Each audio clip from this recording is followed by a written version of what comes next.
Students, welcome to my channel study to learning. இன்னைக்கு நம்ம சேனலில் 6th ஸ்டாண்டர்டில் இயல் 1ல் இருக்கிற வளர்தமிழ் அப்படின்ற டாபிக் பற்றி தான் பார்க்க போகிறோம். சரி வாங்க டாபிக்குள்ளே போகலாம். நுழைய முன்னில் ரொம்பவே அழகாக தமிழை பற்றி கொடுத்துருப்பாங்க. அதை எல்லாத்தையும் ஒரு தடவை ரீட் பண்ணுங்கள். நுழைய முன் மட்டும் இல்லை, முதல் லெசனையுமே ஒரு தடவை ரீட் பண்ணிக்கோங்க. ஓகேவா?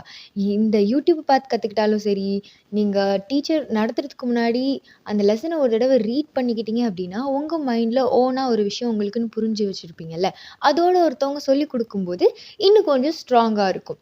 ஓகேவா? அதுக்காக தான் சொல்கிறேன். எப்போவுமே ரீட் பண்ணிக்கோங்க. யாரும் சொல்லி கொடுக்கறதுக்கு முன்னாடி நீங்கள் ஒரு தடவை ரீட் பண்ணி தெரிஞ்சுக்கோங்க. அதில் இன்னும் 2 பெஸ்ட்டான விஷயம் வேறு இருக்குது. ஒன்று, உங்களுக்கு ரீடிங் ப்ராக்டிஸ் எந்த ஒரு ஸ்டெக்கும் இல்லாமல் நீங்கள் அழகாக ரீட் பண்ண முடியும். அண்ட் தென் உங்கள் டீச்சர் திடீர்னு ஒரு நாள் எழுந்து ரீட் பண்ணு அப்படின்னு இந்த லெசன் நடத்தும்போது சொன்னாங்க அப்படின்னா, நீங்கள் ஆல்ரெடி ரீட் பண்ணியிருக்கும் போது அது உங்களுக்கு ஈஸியாக இருக்கும். ஸோ இதனால தான் நான் இதை சொல்கிறேன். சரி வாங்க இப்போ நம்ம டாபிக் உள்ள பார்க்கலாம். ஸோ மனித இன பரிணாம வளர்ச்சியில் ஒரு சிறப்பான ஒரு விஷயம்னா அது மொழி தான் அப்படின்னு சொல்கிறாங்க. நம்மளை வேற ஒரு உயிரினத்துக்கிட்ட இருந்து வேறுபடுத்தி காட்டுறதே இந்த மொழி தான் அப்படின்னு சொல்கிறாங்க. வேறு உயிரினம்னா என்னப்பா? இந்த விலங்கு, நாய், பூனைக்குட்டி இதெல்லாம் இருக்கு இல்லையா, அதுக்கிட்ட இருந்து தான் நம்மளை வேறுபடுத்தி காட்டுறது எல்லாமே மொழி தானே. ஆமாம், அவங்களால பேச முடியுமா? ஆனால் நம்ம பேசுகிறோம், பாடுறோம், ஆடுறோம், எல்லாமே பண்ணுறோம்ல. ஸோ எல்லாத்துக்கிட்டேருந்தும் நம்மளை வேறுபடுத்தியும் மேம்படுத்தியும் காட்டுறது இந்த மொழி தான். நெக்ஸ்ட்டு, நம்ம மொழி என்ன பண்ணுது? நமக்கு நமக்கு எதுக்கு ஹெல்ப் பண்ணுது? நம்ம ஏதாவது நம்ம திங்க் பண்ணதை வெளிப்படுத்துறதுக்கு, அதுக்கப்புறம் பிறரோட கருத்தை நம்ம அறிஞ்சிக்கிறதுக்கு, இதுக்கு எல்லாத்துக்குமே நம்மளுக்கு மொழி ஹெல்ப் பண்ணுது.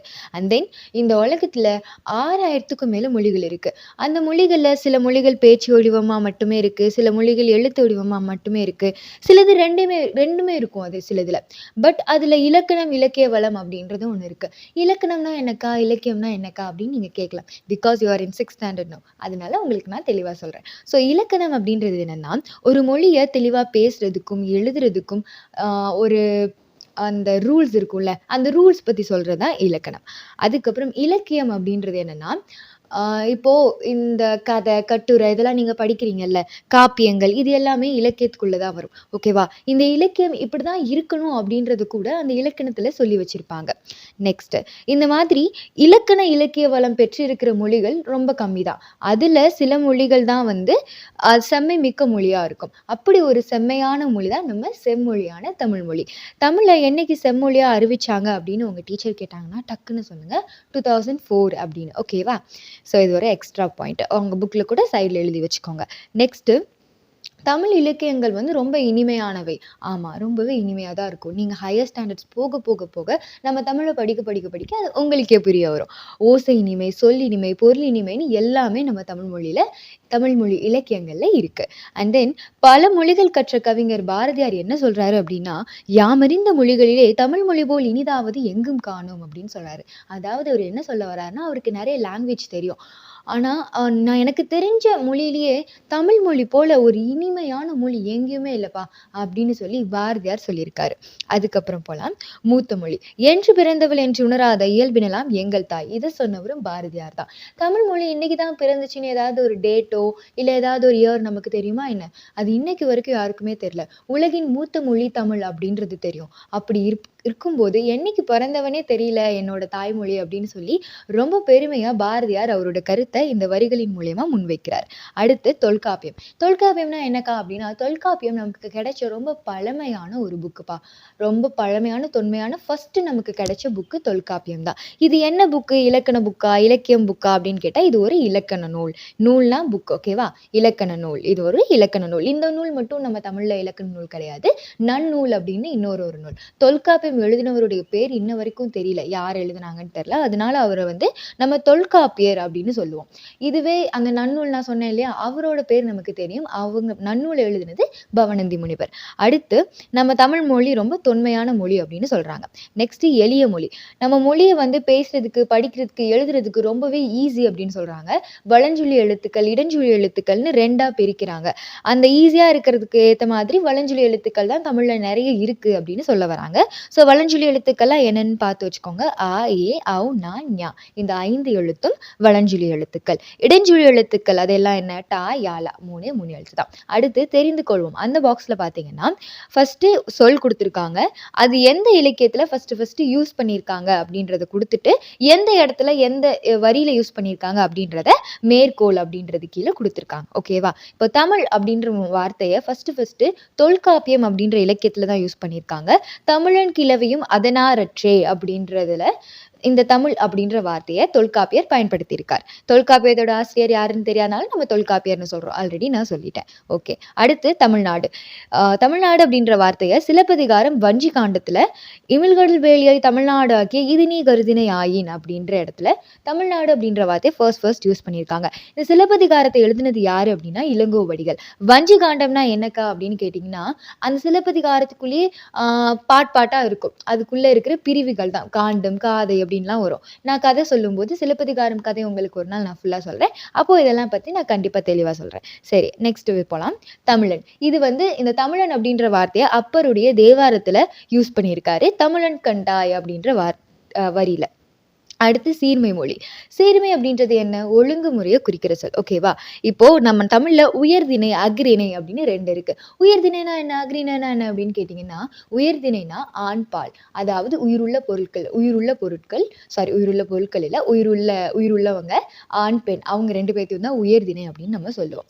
ஓகேவா? இதுவே அஃறிணை அப்படின்னா என்னன்னா, உயிருள்ள பொருட்களையும் உயிரற்ற பொருட்களையும், அதாவது நம்ம வளர்க்குற ஆடு, மாடு, கோழி, அதுக்கப்புறம் விலங்குகள், இது எல்லாமே அஃறிணையில வரும். நம்ம அம்மா, அப்பா, டீச்சர் எல்லாமே எதுல வருவாங்க அப்படின்னா உயர்திணையில வருவாங்க. ஓகேவா? ஸோ இந்த மாதிரி 2 திணைகளா பிரிச்சு வச்சிருக்காங்க. இன்னொன்னு அஃறிணையில என்ன வரும் அப்படின்னா, ஆடு, மாடு, கோழி போக நம்ம யூஸ் பண்ற சாப்பிட்ற தட்டு, பென்சில், பேனா இது எல்லாமே அஃறிணை பொருட்கள். ஓகேவா? உயிருள்ள பொருட்களும் உயிரற்ற பொருட்களும் அஃறிணையில வரும். ஆண்பால், பெண்பால், அதாவது ஆண், பெண் இவங்க 2 பேரும் உயர்திணையில வருவாங்க. அவ்வளவுதான். இந்த உயர்திணையோட எதிர்ச்சொல் என்ன? தாழ்திணைன்னு வரணும். ஆனா நம்ம முன்னோர்கள் அப்படி பெயர் வைக்காம அல் கூட்டல் திணை, உயர்வு அல்லாத திணை அப்படின்னு சொல்லி பெயர் வச்சிருக்காங்க. அதனாலதான் நம்ம மொழியை சீர்மையான மொழி அப்படின்னு சொல்றாங்க. அதுக்கு இன்னொரு எக்ஸாம்பிள் கொடுத்துருக்காங்க பாருங்க. பாகற்காய் அப்படின்றது கசப்பு சுவையுடையது. நம்ம எல்லாத்துக்குமே தெரியும். சில பேருக்கு பிடிக்கும், சில பேருக்கு பிடிக்காம இருக்கும். எனக்குலாம் ரொம்ப பிடிக்கும்பா, உடம்புக்கு ரொம்ப நல்லது, சாப்பிடுங்க. சரி, இதை எப்படி பாகற்காய்னு பேர் வச்சாங்க அப்படின்னா, பாகற்காய் கசப்பு சுவை உடையது, பட் அதை கசப்பு காய் அப்படின்னு தான் பேர் வச்சிருக்கணும். ஆனா நம்ம முன்னோர்கள் எப்படி பேர் வச்சிருக்காங்க அப்படின்னா, பாகு கூட்டல் அல் கூட்டல் காய். அதாவது பாகுனா என்னப்பா, நம்ம அம்மா பணியாரம் செய்யும் போது பாகு காய்ச்சி ஊத்துவாங்க. அப்புறம் குலோப் ஜாமுனுக்கு செய்வோம், அப்புறம் ரசகுல்லாக்கெல்லாம் பாகு செய்வோம் இல்லையா, அதுதான் பாகு. அப்ப பாகுனா ஒரு இனிப்பு சுவை உடையது. அல் அப்படின்னா இனிப்பு சுவை இல்ல அப்படின்றத சொல்றாங்க. அல் காய், காய்னா அந்த காயை குறிக்கிறாங்க. ஓகேவா? சோ பாகு கூட்டல் அல் கூட்டல் காய் பாகற்காய். இனிப்பு சுவை இல்லாத காய் தான் இந்த பாகற்காய் அப்படின்னு சொல்ல வராங்க. ஓகேவா? அதே மாதிரி பூவோட நிலைகளுக்கும் நம்ம முன்னோர்கள் பேர் வச்சிருக்காங்க. இந்த அழகா கொடுத்துருக்காங்க பார்த்தீங்களா, அந்த டிராயிங்ல பார்த்தீங்கன்னா தெரியும். ஸோ அரும்பு இந்த வார்த்தை நம்ம எல்லாத்துக்குமே தெரியும். அரும்பு, மொட்டு, முகை. மலர் அப்படின்றது பூ கொஞ்சம் விரிஞ்சிருக்க நிலை. அலர் அப்படின்றது பூ நல்லாவே ஃபுல்லா விரிஞ்சிருக்கிற ஒரு நிலை. வீணா பூ வாடி போன நிலை. செம்மல் அப்படின்னா பூ வாடி கீழே விழுந்த நிலை. ஓகேவா? இதுதான் பூவினுடைய நிலைகளா சொல்லியிருக்காங்க. நம்ம பூன்னு ஒரு வாரத்திலே சொல்லிட்டு போயிடுறோம். ஆனா அந்த பூவுக்கு கூட இத்தனை ஒவ்வொரு நிலைகளுக்கும் ஒவ்வொரு பெயர் வச்சிருக்காங்க நம்ம முன்னோர்கள். அதனாலதான் தமிழை சீர்மையான மொழின்னு சொல்றோம். அடுத்து வளமையான மொழி அப்படின்னு ஏன் சொல்றோம்னா, நான் ஆல்ரெடி சொன்னேன் இல்லையா, தொல்காப்பியம், நன்னூல்னு 2 இலக்கண நூல்கள் இருக்கு அப்படின்னு, அந்த தான் சொல்லியிருக்காங்க. தொல்காப்பியம், நன்னூல் உள்ளிட்ட இலக்கண நூல்கள் மிகுந்தது தமிழ் மொழி. அடுத்து எட்டுத்தொகை 10 பாட்டு. இதை பற்றியும் நீங்க ஹையர் ஸ்டாண்டர்ட்ஸ் போக போக தெரிஞ்சுப்பீங்க. ஸோ இந்த மாதிரி சங்க இலக்கியங்களை கொண்டது தமிழ் மொழி. அடுத்து திருக்குறள், நாலடியார். இது அறநூல்கள். திருக்குறளையும் நாலடியாரையும் நம்ம ஏன் அறநூல்கள்னு சொல்றோம்? ஏன்னா நம்ம வாழ்க்கையை எப்படி வாழணும் அப்படின்ற விஷயங்களை அறத்தை பின்பற்றி வாழணும். அறம்னா எப்படி சொல்றது உங்களுக்கு புரியுற மாதிரி, கரெக்டான, ஹானஸ்டா, அந்த மாதிரி. இப்போ குட்டீஸா இருக்கீங்கல்ல, நீங்க 6th ஸ்டாண்டர்ட் படிக்கிறனால உங்களுக்கு கொஞ்சம் தெளிவா சொல்லணுன்றதுக்காக நான் சொல்றேன். ஸோ அறநூல்கள் அப்படின்றது நம்ம வாழ்க்கையை எப்படி சரியா வாழணும் அப்படின்றத சொல்றது தான் இந்த திருக்குறளும் நாலடியாரும். அதனால தான் இதை அறநூல்கள் அப்படின்னு சொல்றோம். இதுக்கு மேலும் நிறைய இருக்கு, ஆனா இது 2 செம பெஸ்ட் அப்படின்னு சொல்றதுதான். அடுத்து சிலப்பதிகாரம், மணிமேகலை. இந்த மாதிரியான காப்பியங்கள். சிலப்பதிகாரம் நான் ஆல்ரெடி சொல்லிட்டேன், இளங்கோவடிகள் எழுதினவர். மணிமேகலை எழுதினது சீத்தலை சாத்தனார். இந்த கதைகள் எல்லாம் நம்ம போக போக பார்ப்போம் ஹையர் ஸ்டாண்டர்ட்ஸ்ல. ஓகே. அடுத்து மா அப்படின்ற ஒரு எழுத்துக்கு பல சொல் இருக்கு, பல பொருள் இருக்கு. மரம், விலங்கு, பெரிய, திருமகள், அழகு, அறிவு, அளவு, அழைத்தல், துகள், மேன்மை, வயல், வண்டு அப்படின்னு இத்தனை பொருள்களும் அப்படின்ற ஒரு சொல்லுக்கு இருக்கு. ஸோ ஓரெழுத்து ஒரு மொழி அப்படின்ற ஒரு டாபிக்கும் நீங்க 7th ஸ்டாண்டர்ட்ல படிப்பீங்க. ஓகேவா? 7th ஆர் 8th ஸ்டாண்டர்ட்ல படிப்பீங்கன்னு நினைக்கிறேன். ஓகே, நெக்ஸ்ட் வளர்மொழி. நம்ம தமிழ்ல வந்து முத்தமிழ் அப்படின்னு சொல்லுவாங்க. இயல், இசை, நாடகம் அப்படின்றதா முத்தமிழ். ஓகேவா? அதுல இயல் தமிழ் எண்ணத்தை வெளிப்படுத்துது அப்படின்னு சொல்றாங்க. இசை தமிழ் உள்ளத்தை மகிழ்விக்கும். ஆமா, இசைனா இந்த மியூசிக் கேட்கும்போது நம்ம சந்தோஷமா தானே இருப்போம். ஸோ உள்ளத்தை மகிழ்விக்கும். நெக்ஸ்ட் நாடக தமிழ் உணர்வில் கலந்து வாழ்வின் நிறைகுறிகளை சுட்டி காட்டும் அப்படின்னு சொல்றாங்க. ஓகேவா? நாடக தமிழ்னா நான் இதுக்கு ஒரு எக்ஸாம்பிள் கூட சொல்லலாம். காந்தி தாத்தா இருக்கார் இல்லையா? அவர் வந்து அவரோட சின்ன வயசுல ஹரிச்சந்திர நாடகம் பார்த்ததுக்கு அப்புறமா தான் பொய்யே பேசக்கூடாது அப்படின்ற ஒரு முடிவெடுத்ததா சொல்லுவாங்க. ஸோ அந்த மாதிரி நம்ம உணர்வோட கலந்து நம்ம வாழ்க்கையோட நிறைகுறிகளை சுட்டி காட்டுறது தான் நாடக தமிழ். அடுத்து தமிழனுடைய கவிதை வடிவங்கள். இதெல்லாம் என்ன அப்படின்னா துளிப்பா, புதுக்கவிதை, கவிதை, செய்யுள் அப்படின்றதெல்லாம் நமக்கு தமிழுடைய கவிதை வடிவங்கள்னு சொல்றாங்க. கட்டுரை வடிவங்கள் அப்படின்றது, அதாவது உரைநடை வடிவங்கள் அப்படின்றது என்ன அப்படின்னா கட்டுரை, புதினம், சிறுகதை இதெல்லாமே நம்மளுடைய உரைநடை வடிவங்கள் அப்படின்னு சொல்றாங்க. அடுத்து இப்போ அறிவியல் தமிழ், கணினி தமிழ்னு மேலும் மேலும் தமிழ் வந்து வளர்ந்து கொண்டு போய்கிட்டு இருக்கு அப்படின்னு சொல்றாங்க. அடுத்து தாவர இலை பெயர்கள். ஆள், அரசு, மா, பலா, வாழை. அதாவது இது ஒண்ணும் இல்லை, இந்த தாவரம்னு ஒண்ணு, அதாவது ஒரு செடி மரம் இருக்கு பாத்தீங்களா, அதோட இலைக்கு இந்த பேர் சொல்லிதான் வழங்கணும் அப்படின்னு வந்து சொற்கள் வந்து நம்ம முன்னோர்கள் வந்து சொல்லி வச்சுட்டு போயிருக்காங்க. அதை பத்தி தான் இங்க வந்து கொடுத்திருக்காங்க. ஆள்னா நீங்க ரொம்ப யோசிக்க வேணாம். ஆலமரம், அரசனா அரச மரம், மானா மாமரம், பலானா பலாமரம், வாழைனா வாழை மரம். சரியா? இதோட இலைகள் எல்லாத்தையுமே நம்ம வந்து இலைன்னு சொல்லணும். அடுத்து அகத்தி, பசலை, முருங்கை. இதோட இலைகள் எல்லாத்துலயுமே வந்து நம்ம கீரைன்னு சொல்லுவோம். முருங்கைக்கீரை கேள்விப்பட்டிருப்பீங்கல்ல? ஓகே. அருகு, கோரை. அருகம்புல்லு, கோரப்புல்லுன்னு சொல்லுவோம் பாத்தீங்களா? அதுதான். அதோட இலைகளை வந்து நம்ம புல் அப்படின்னு சொல்லணும். அடுத்து நெல், வரகு. அதோட இலையை நம்ம தாள் அப்படின்னு சொல்லணும். மல்லி அப்படின்றது தழை. இந்த மல்லி தழை என்னன்னு தெரியுதா? அம்மா அப்பாவை வாங்கிட்டு வர சொல்லுவாங்க, உங்களையும் கடைக்கு போய் வாங்கிட்டு வர சொல்லுவாங்களே, மல்லித்தழை வாங்கிட்டு வா அப்படின்னு. கருவேப்பிலை, மல்லித்தழை, அந்த மல்லித்தழை தான் இங்க இருக்கு. ஓகேவா? ஸோ நம்ம லைஃப்ல தினமும் பயன்படுத்துற விஷயம் தான். ஸோ இதை வந்து ரொம்ப கஷ்டம் இல்லை படிக்கிறதுக்கு. கரெக்டா? ஸோ மல்லி. அடுத்து மல்லி தழை பார்த்துட்டோம். அடுத்து சப்பாத்தி, கள்ளி, தாழை. அது ரெண்டையும் வந்து மடல். அந்த இலையை வந்து மடல்னு சொல்லணும். கரும்பு நாணல். இந்த இலையை வந்து தோகை அப்படின்னு சொல்லணும். பனை, தென்னை அப்படின்றது ஓலைன்னு சொன்னோம். பனை ஓலை, தென்னை ஓலை அப்படின்னு நம்ம சொல்லுவோம் இல்லையா? அதுதான். அடுத்து கமுகு அப்படின்னா இது வந்து பாக்கு மரம் தான், வேற எதுவும் இல்லை. அந்த பாக்கு மரத்தோட இலை எப்படி சொல்லணும்னா கூந்தல் அப்படின்னு சொல்லணும். அதே மாதிரி புதுமை மொழி. இந்த இணையம், முகநூல், புலனம், குரல் தேடல், தேடுபொறி, செயலி, தொடுத்துறை. இணையம்னா ஒன்றும் இல்லைப்பா, இன்டர்நெட். முகநூல்னா ஃபேஸ்புக். புலனம்னா நம்ம எல்லாரும் டெய்லி யூஸ் பண்ணுறோம் இல்லையா? வாட்ஸ்அப். அதுதான். குரல் தேடுனா வாய்ஸ் சர்ச். தேடுபொறினா சர்ச் இன்ஜின். செயலினா ஆப். தொடுதிரைனா டச் ஸ்க்ரீன். ஓகேவா? இது எல்லாத்தையுமே வந்து இந்த வார்த்தைகள்லாம் வந்து புதுசாக தமிழ் மொழியில் வந்துக்கிட்டே இருக்கு இல்லையா? தன்னை புதுப்பிச்சு கொண்டே இருக்கு தமிழ் மொழி அப்படின்னு சொல்ல வராங்க. அதே மாதிரி செய்தித்தாள், வானொலி, தொலைக்காட்சி இந்த இடத்துலலாம் வந்து இந்த மாதிரியான தமிழ் வார்த்தைகள் எல்லாம் வந்து பயன்படுத்துறாங்க. சரி, ஓகே. இப்போ வந்து நம்ம மொழியை வந்து கம்ப்யூட்டர் பேஸ்ல கொண்டு போகணும், அதாவது கம்ப்யூட்டர் இதுக்குள்ள கொண்டு போகணும் அப்படின்னா அது வந்து எண்களின் அடிப்படையில் அமைஞ்சிருக்கணும். இந்த தொல்காப்பியம் நன்னூல்லாம் படிக்கிறதுக்காக எழுதியிருந்தாலும் அது எண்களின் அடிப்படையில் இருக்கு. கணினி மொழிக்கும் நுட்பத்தை பெற்றிருக்கு அப்படின்னு வந்து சொல்றாங்க. ஓகேவா? இது தமிழ் எண்களை அறிவோம். இது இப்பவே தெரிஞ்சு வச்சுக்கோங்க. 6th நீங்க தெரிஞ்சு வச்சுக்கிட்டீங்கன்னா ரொம்ப ஈஸியா இருக்கு. ஓகேவா? இதுக்கு நான் ஒரு ஷார்ட்கட் சொல்லித்தரேன். உங்க மேமும் சொல்லி கொடுத்துருப்பாங்க. எங்க மேம் எனக்கு சொல்லி கொடுத்ததை நான் உங்களுக்கு சொல்லித்தரேன். நான் 2ல உங்களுக்கு எது ஈஸியா இருக்கோ அதை நீங்க வச்சு ஞாபகம் வச்சுக்கோங்க. 1க்கு வந்து கான் கொடுத்துருக்காங்களா? ஸோ நான் அப்படியே லைனா சொல்றேன். கடலை உருண்டையை ஞங்கென சப்பி ருசித்து சாப்பிட்டு எடுத்து அதை கூடையில் போடு அப்படின்றதா இதுக்கான ஷார்ட்கட். ஓகேவா? 1க்கு கா அப்படின்ற எழுத்து, 2க்கு ஊ அப்படின்ற எழுத்து, 3க்கு கா அப்படின்ற எழுத்துல கொஞ்சம் பாதி அந்த மாதிரி வந்திருக்கும். 4க்கு சா, சூவவே இப்படி கீழே போட்டா சூ, அது மேலே இழுத்து விட்டா 4. ஓகேவா? 5க்கு ரூ, 6க்கு அந்த சாக்கு பக்கத்துல ஒரு குட்டி துணைக்கால் மாதிரி கீழே போட்டா அது வந்து 6. 7க்கு ஏ, 8 அப்படின்ற எண்ணுக்கு ஆ அப்படின்ற எழுத்து. அடுத்து 9க்கு கூ மாதிரி இருக்கு பார்த்தீங்களா? அது அந்த இது. அதுக்கப்புறம் 10. 10னா 1 இங்க வருதா? அப்போ 1க்கு நம்ம என்ன போட்டோம்? கா போட்டோம். அந்த காவை இங்க போட்டுட்டு மேல இருக்க 0வா அப்படியே கீழே இறக்கிட்டா அவ்வளவுதான். அதுதான் 10. ஓகேவா? இன்னொரு தடவை சொல்றேன். கடலை உருண்டையை நங்கின சாப்பி ருசித்து சாப்பிட்டு எடுத்து அதை கூடையில் போடு. ஓகேவா? ஓகே. இதுக்கப்புறம் என்ன குடுத்துருப்பாங்க அப்டின்னா, லெசன் முடிஞ்சிருக்கும் இதோட.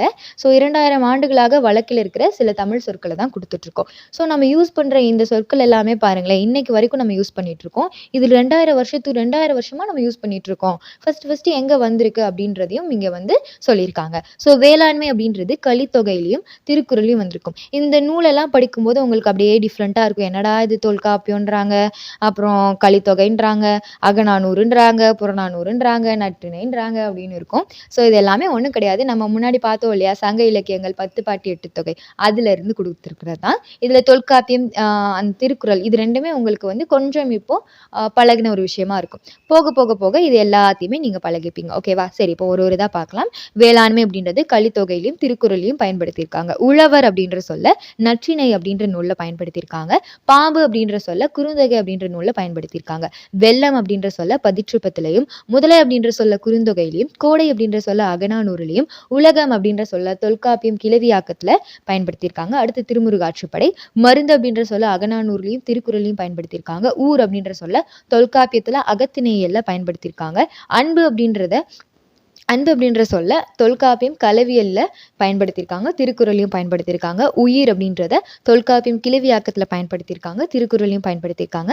மகிழ்ச்சி அப்படின்றது தொல்காப்பியம் கற்பியல்ல பயன்படுத்தப்பட்டிருக்கு. அடுத்து திருக்குறள்ல பயன்படுத்தப்பட்டிருக்கு. அடுத்து மீன் அப்படின்றது குறுந்தொகையில வந்திருக்கு. புகழ் அப்படின்றதும் தொல்காப்பியம் வேற்றுமையல்ல பயன்படுத்தப்பட்டிருக்கு. அடுத்து அரசு அப்படின்றது திருக்குறள்ல வந்திருக்கு. செய் அப்படின்றது குறுந்தொகை அந்த நூல்ல இடம்பெற்றிருக்கு. செல் அப்படின்றது தொல்காப்பியம் புறத்திணையல்ல வந்திருக்கு. பார் அப்படின்றது பெரும்பானாற்றுப்படையில பயன்படுத்தியிருக்காங்க. ஒளி அப்படின்றது தொல்காப்பியம் கிளவியாக்கத்துல பயன்படுத்தியிருக்காங்க. முடி அப்படின்றது தொல்காப்பியம் வினையியல்ல பயன்படுத்தியிருக்காங்க. அடுத்து பிறந்தநாள் வாழ்த்து. இந்த பாட்டு ரொம்ப நல்லா இருக்கும். இந்த பாட்டு புக்ல குடுக்கறதுக்கு முன்னாடியே நாங்க எங்க ஸ்கூல்ல இந்த சாங் தான் யாருக்காவது பர்த்டேனா பாடுவோம். பிரேயர்லயும் சரி. ஆம் அ எங்களோட கிளாஸ்ல நாங்க இங்கிலீஷ்ல பாடுவோம். பட் பிரேயர்ல வந்து தமிழ்ல தான் இந்த பாட்டு தான் பாடுவோம். இந்த பாட்டு எழுதினது அறிவுமதி. படிச்சு பாருங்க. ரொம்ப நல்லாயிருக்கும். அடுத்து உங்களுக்கு இந்த புக் பேக்கும் கொஞ்சம் நான் வந்து ஒன் வேர்ட்ஸ் மட்டும் சொல்றேன் பார்த்துக்கோங்க. தொன்மை அப்படின்ற சொல்லோட பொருள் வந்து பழமை. இடப்புறத்த பிரிச்சோம்னா இடம் கூட்டல் புறம் அப்படின்னு வரும். சீரிழமை அப்படிங்கிறது வந்து சீர்மை கூட்டல் இளமை. அடுத்து சிலம்பு கூட்டல் அதிகாரம் அப்படின்றது சிலப்பதிகாரம். கணினி கூட்டல் தமிழ் கணினி தமிழ். தமிழ் மொழி போல் இனிதாவது எங்கும் காணும்னு சொன்னது யாரு? பாரதியார். அடுத்து மா என்னும் சொல்லின் பொருள் விலங்கு. ஓகேவா? நாம் சிந்திக்கவும் சிந்தித்ததை வெளிப்படுத்தும் உதவுவது மொழி. நம் தமிழில் நமக்கு கிடைத்துள்ள மிக பழமையான இலக்கண நூல் தொல்காப்பியம். மொழியை கணினியில் பயன்படுத்த வேண்டுமெனில் அது எண்களின் அடிப்படையில் வடிவமைக்கப்பட வேண்டும். ஓகேவா? இதோட இந்த வீடியோ முடிஞ்சிருச்சு. நெக்ஸ்ட் உங்களுக்கு 6th ஸ்டாண்டர்ட் ஃபர்ஸ்ட் இயர்ல இருக்கிற இலக்கணம் வீடியோ போடுறேன். Okay, thank you. இவ்வளோ நேரம் என்னோட கிளாஸை பொறுமையாக கவனிச்ச எல்லா ஸ்டூடெண்ட்ஸ்க்கும் என்னோட மனமார்ந்த நன்றிகள். See you in the next video. Until then, bye.